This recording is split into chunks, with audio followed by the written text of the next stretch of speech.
The number keeps changing. That's the first thing you need to understand. 2 weeks ago, the Pentagon told Congress the war against Iran had cost $25 billion. Before that, the figure being circulated was closer to $18 billion. And now, almost without ceremony, the official tally has been revised upward again to $29 billion. In the space of a single month, the stated cost of this conflict has grown by more than 60%. And a Harvard public policy expert named Linda Bilmes, who has spent decades studying the true financial anatomy of American wars, says the final number won't be $29 billion. It won't even be $100 billion. Her projection, grounded in historical pattern, not political sentiment, is that this war will ultimately cost the United States at least $1 trillion. $1 trillion. Spent on a war that, by every observable measure, nobody in Washington has a coherent plan to end. There is a sentence that has echoed through American military history with the quiet persistence of a curse. Linda Bilmes put it plainly: wars always cost more than expected. Throughout history, those who get into wars tend to be optimistic about the cost and about the length of time it will take. That sentence isn't a critique, it's a diagnosis. And right now, the patient is exhibiting every single symptom she described. To understand why this matters, not just strategically, not just politically, but for the ordinary person sitting in traffic watching the gas price on the pump tick past $4.50, you have to go back to something most American officials do not want to discuss in the same breath as this conflict. The United States entered this war carrying $36 trillion in national debt, not some abstract figure managed comfortably by a growing economy. $36 trillion of accumulated obligations, accumulated at a moment when domestic inflation had already proven sticky and resistant, when the Federal Reserve's credibility was stretched thin between competing pressures, and when a separate and simultaneous trade confrontation with China was already applying its own gravitational drag on the American economy. Wars are expensive in isolation. Wars layered on top of financial fragility are something else entirely. The gas pump is where most Americans first feel this. The national average is currently hovering at $4.52 per gallon, and that number already reflects a significant geopolitical anxiety premium baked in by energy markets. But the number that energy analysts and senior economists are quietly worried about isn't $4.52. It's $5. Because if the Strait of Hormuz remains disrupted for any sustained period, the arithmetic of global oil supply becomes brutal very quickly. The Strait of Hormuz is a body of water 21 miles wide at its narrowest point. Through it passes approximately 20% of the world's traded oil. It is, by any rational measure, the single most consequential maritime choke point on the planet. Iranian military doctrine has incorporated the threat of closing or disrupting the strait as a strategic card for decades, not because Iran believes it can permanently deny passage, but because the threat alone is sufficient to move markets, elevate uncertainty premiums, and impose costs on adversaries without firing a single additional missile. The threat is the weapon, the closure is almost secondary, and now that weapon is in active play. What's happening in energy markets right now is not purely speculative. Shipping insurance rates through the Persian Gulf have spiked sharply. Tanker operators have begun rerouting vessels around the Cape of Good Hope, a detour that adds roughly 2 weeks of transit time and dramatically increases shipping costs, which eventually land on consumers in the form of higher prices at every level of the supply chain. The ripple isn't coming. In many categories, the ripple has already arrived. Americans are feeling it at the pump. They are beginning to feel it in airline ticket prices. Soon, depending on how long this disruption persists, they will feel it in the cost of plastic goods, agricultural inputs, fertilizers, and eventually food. This is the hidden tax of a war that most Americans did not vote for, were not fully prepared for, and have received no clear exit timeline from. But let's go deeper than the gas price. Let's look at what a trillion-dollar war actually means for the architecture of American power, because the financial cost of this conflict is inseparable from a much larger and more dangerous story about where the United States stands in the global order right now. In 2003, when the United States invaded Iraq, the federal debt stood at roughly $6.7 trillion. The country's debt-to-GDP ratio was around 60%, not comfortable, but manageable. The Federal Reserve had significant room to maneuver. Interest rates could be held low. The dollar's global reserve status meant that American borrowing costs remained artificially suppressed by foreign demand for U.S. Treasury bonds. The United States could, in an important sense, put a war on a credit card and manage the consequences over time. That structural advantage has been steadily eroding for 2 decades. Today's debt-to-GDP ratio has crossed 100%.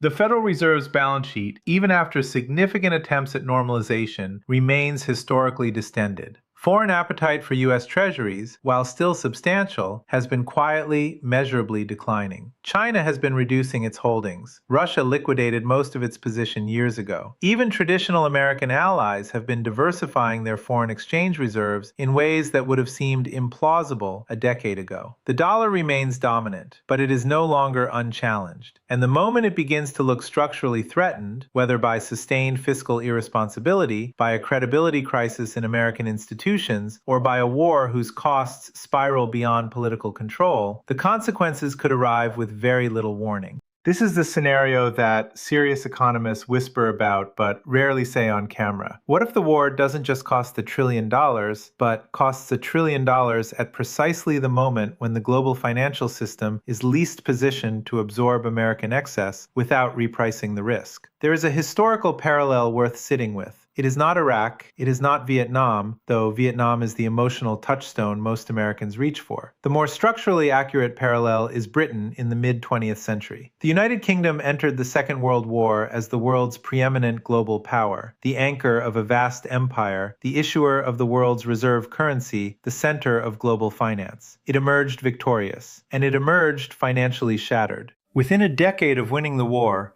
Britain was negotiating emergency loans from the United States, liquidating imperial positions, and watching the pound sterling surrender its reserve currency status to the dollar.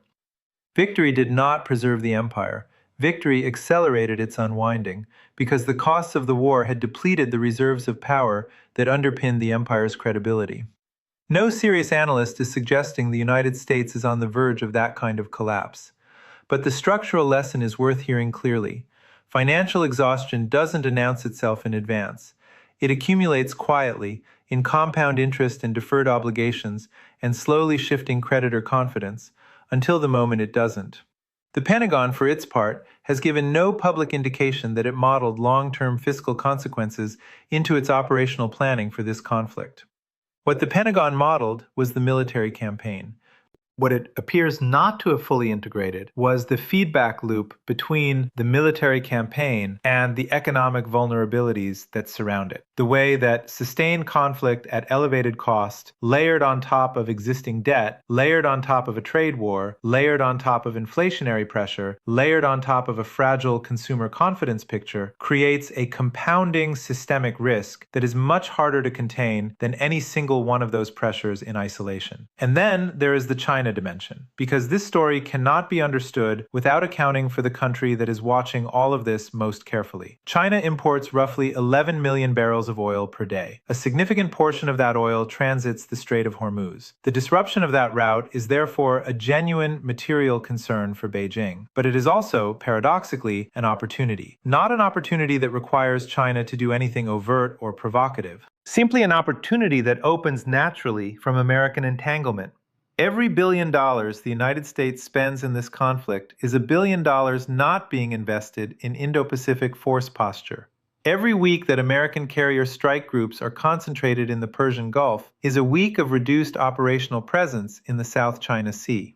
Every diplomatic calorie burned in managing the Iran crisis is a diplomatic calorie not available for managing coalition relationships in Asia.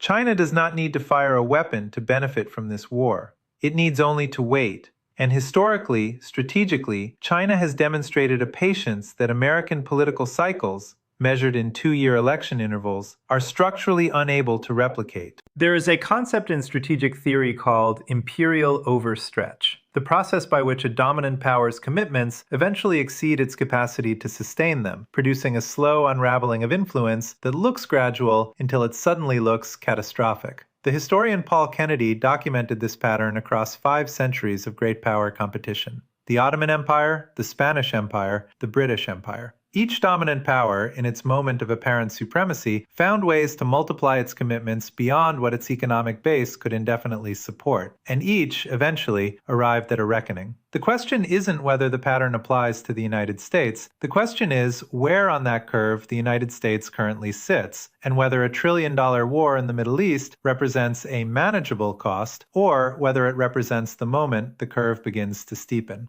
What makes this particular moment unusually dangerous is the simultaneity of the pressures. In previous American conflicts, certain stabilizers existed. During Vietnam, the dollar was still formally pegged to gold, but the Bretton Woods system was providing some structural anchor. During the Gulf War of 1991, the United States was in a uniquely favorable position. The Soviet Union was dissolving, American credibility was at its post-Cold War peak, and coalition partners, including Saudi Arabia and Kuwait, actually helped finance the operation. During the early years of the Iraq and Afghanistan wars, interest rates were low, foreign demand for treasuries was high, and China was still deeply invested in the export-driven model that required a stable relationship with its largest customer. Today, none of those stabilizers are fully operational. Interest rates are elevated.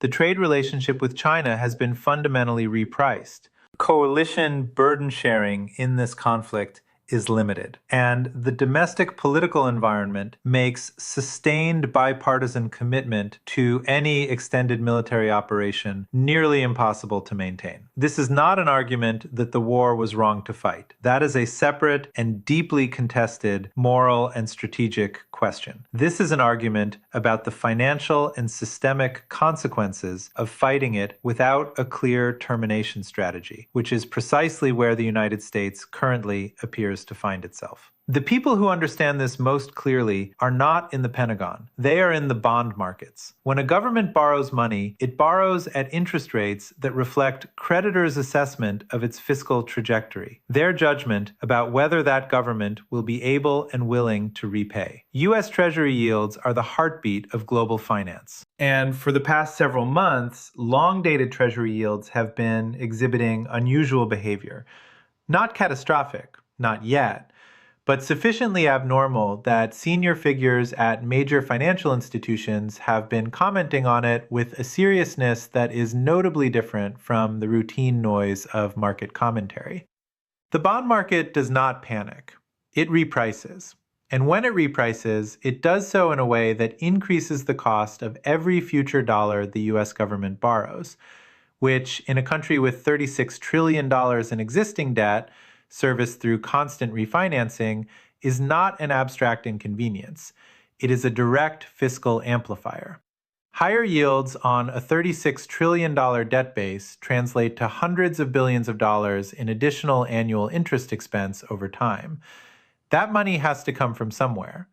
It comes from reduced investment in infrastructure, in technology, in education, in the domestic programs that sustain the political coalition that any administration requires to govern. Wars are not just fought on battlefields. They are fought in balance sheets. And right now, the balance sheet of the United States is under pressure from more directions simultaneously than at any point in recent memory. Which brings us back to the number that started this conversation, $29 billion as of this week, up from $25 billion 2 weeks ago, up from $18 billion before that. The revisions keep arriving with the quiet consistency of a dripping faucet, too small individually to command outrage, but accumulating in the background week by week toward a total that Linda Bilmes and others believe will ultimately reach at least $1 trillion.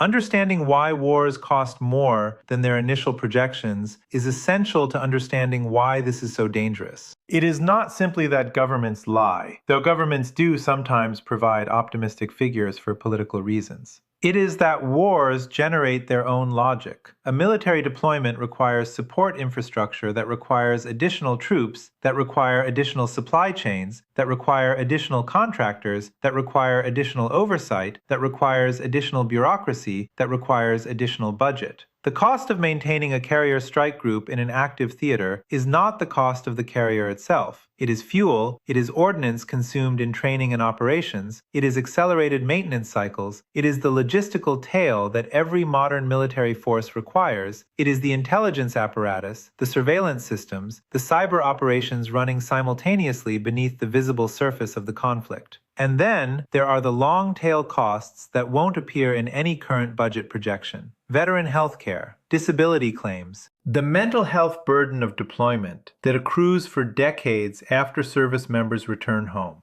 Linda Bilmes and the late Nobel laureate Joseph Stiglitz documented exactly this dynamic in their analysis of the Iraq and Afghanistan wars, which they estimated cost the United States between $3 and $6 trillion in total, a figure the government's official accounting never acknowledged because so much of the cost was deferred, disguised, or distributed across other budget categories. The same accounting alchemy is almost certainly already underway in the current conflict. And the American public, watching gas prices they cannot control, seeing inflation they cannot escape, carrying personal debts they are struggling to service, is absorbing the cost without a full accounting of what they are actually paying for. This is not sustainable indefinitely. And history is quite consistent on what happens when the gap between what a war actually costs and what the public has been told it costs becomes too wide to paper over. There is a specific inflection point in the political economy of American conflicts where public support doesn't just decline, it destabilizes. Vietnam produced it. The later stages of the Iraq occupation came close. It is the moment when the human cost and the financial cost both become impossible to abstract away, when they land personally and specifically on enough ordinary households that the political consensus sustaining the conflict begins to fracture. That moment hasn't arrived yet in this war, but the conditions that typically precede it are assembling. Gas at $4.52 and climbing. Debt at $36 trillion and rising. Pentagon cost estimates that keep being revised upward with no apparent accountability for the previous underestimates. A Harvard economist projecting a final bill 10 times larger than what the government is currently acknowledging. And no publicly stated exit strategy. No defined set of conditions that, when achieved, would constitute a conclusion. That last point deserves emphasis, because in every major American military conflict that eventually became politically untenable, the absence of a clear and credible end state was the structural accelerant. Without a definition of what winning means, every continuation of the conflict requires its own separate political justification, its own separate public argument. And the cumulative weight of those arguments, month after month, year after year, erodes public patience in ways that a single clear objective, once achieved, would not. The United States has not publicly articulated, in any specific and verifiable terms, what outcome would allow it to wind down this operation. That silence is not strategic ambiguity. It is the echo of an absent plan. And the world is watching that silence very carefully. Iran is watching it,